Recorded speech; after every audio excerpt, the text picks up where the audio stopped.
Hello YouTube. I'm just gonna let you have a look at my Genesis Nomad by Sega, because it's a console I've got that I've not shown before, and I thought it might be interesting to take a closer look at it. So as you can see, it's basically a handheld Genesis. You've got your D-pad,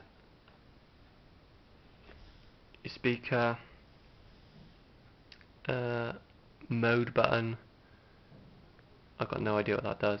Start button, and you've got your standard 6 buttons there, like you do get on the 6 button joypad.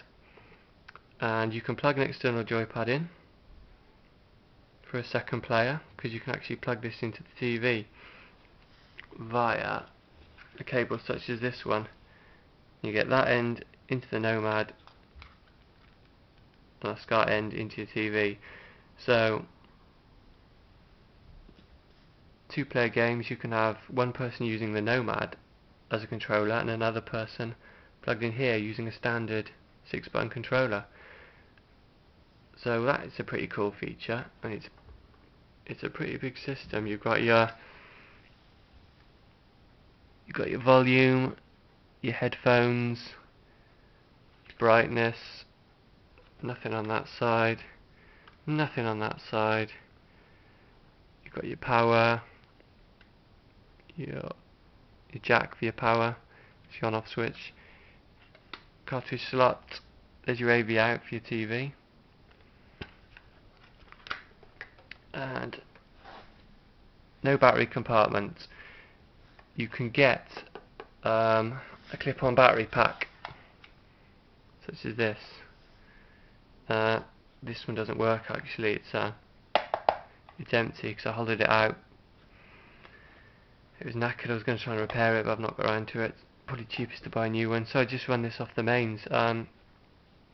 It came with a standard Sega 9V adapter, which it runs it fine. I'm not sure if it's been modified or not, but because it makes a hell of a loud humming noise when it's in.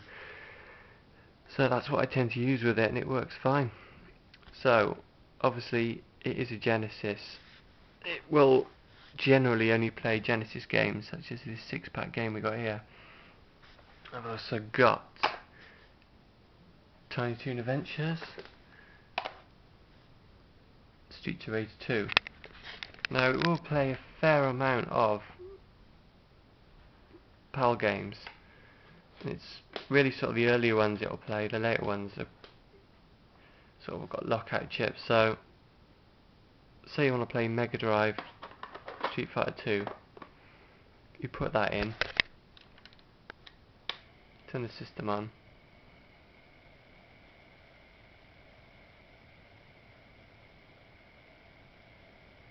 you get a nice red warning screen, nice telling off from Sega there. So yeah, that's one of the ones that doesn't work, but plenty of others work.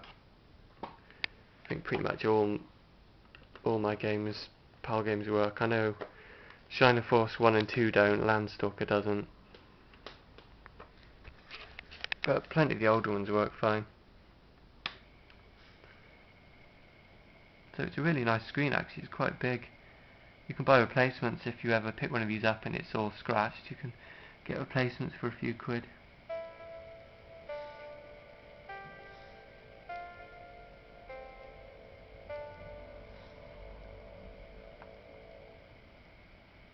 So there we've got Streets of Rage 2.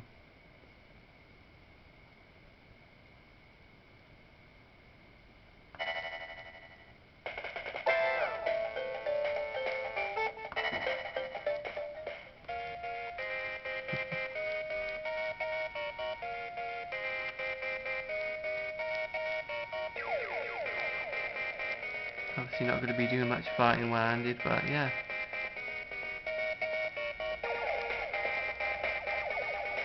If you can hear that sound, it comes out pretty good for that speaker.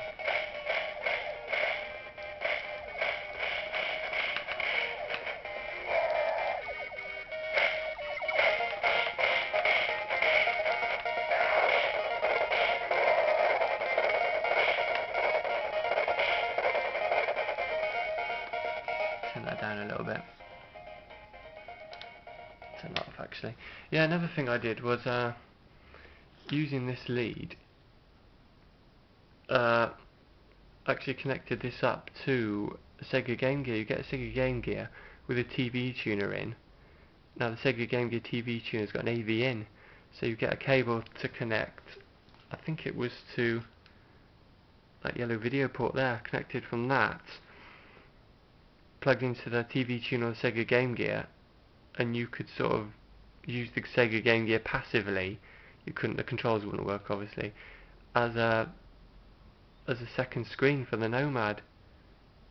So, you know, like one player could be using this screen, playing with these controls, and another player could be playing with a Mega Drive joypad plugged in, but using the Game Gear screen via the TV tuner as their little monitor to look at. So that was pretty cool. I was trying to think of uses for the Sega Game Gear TV tuner when, you know, the analog signal switched off, and that is one use for it, because of its AV in capability.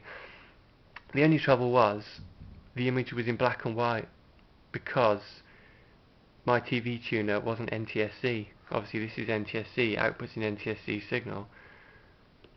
So yeah, I did actually look into getting an NTSC Game Gear TV tuner. I bought one off eBay for like £4 a few years ago, and it just never turned up. So I've never actually got to test that out. But I think that was probably the problem, that my TV tuner was PAL. Yeah, so I never got to test that out because the bloody thing never arrived. I had to get a refund via eBay. Yeah, so that is another cool thing. It's pretty cool when this is plugged into the TV and on. You still got the LCD image as well, so you can sort of directly compare it to the TV. Obviously the TV image is a million times better, but this on its own is pretty cool. I mean, one of the reasons it sort of wasn't too successful was the fact that it's so big. I mean, it is portable, but I mean, if you look at it, the size of a cartridge over the side of it, I mean, it's pretty big. It's sort of it's asymmetrical as well. It's like a wedge shape, which is quite unusual, but it is really nice to hold. It's just a shame it requires a massive bulky battery pack that you've got to keep recharging, or a mains adapter, so it's not really brilliant as a portable, but it is a really nice system. And I bought this as a present actually. It was about £70 a couple of years ago, and they do go for quite a lot on eBay, because they weren't ever sold in this country. They're obviously quite rare over here, but it is a really nice system, and it's a really good quality, easy way to play a Mega Drive, or most Mega Drive games and all Genesis games, on the move, or yeah, just anywhere around the house, like in the palm of your hand. You're not tied to a TV set unless you want to be. Yeah, so it is an excellent system, and you can pick up Genesis games quite cheap. For instance, this 6-pack game, I think I picked this up for a couple of quid. There we go.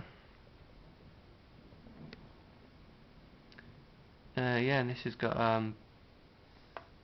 Sonic on it, Revenge of Shinobi. What else we got on it? We got Columns, Sonic, Hang On, Streets of Rage, Golden Axe, Revenge of Shinobi. Absolutely classic game.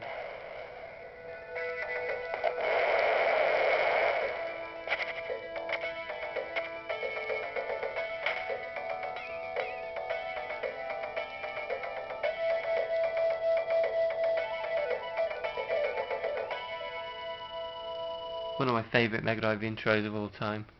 Absolutely brilliant game.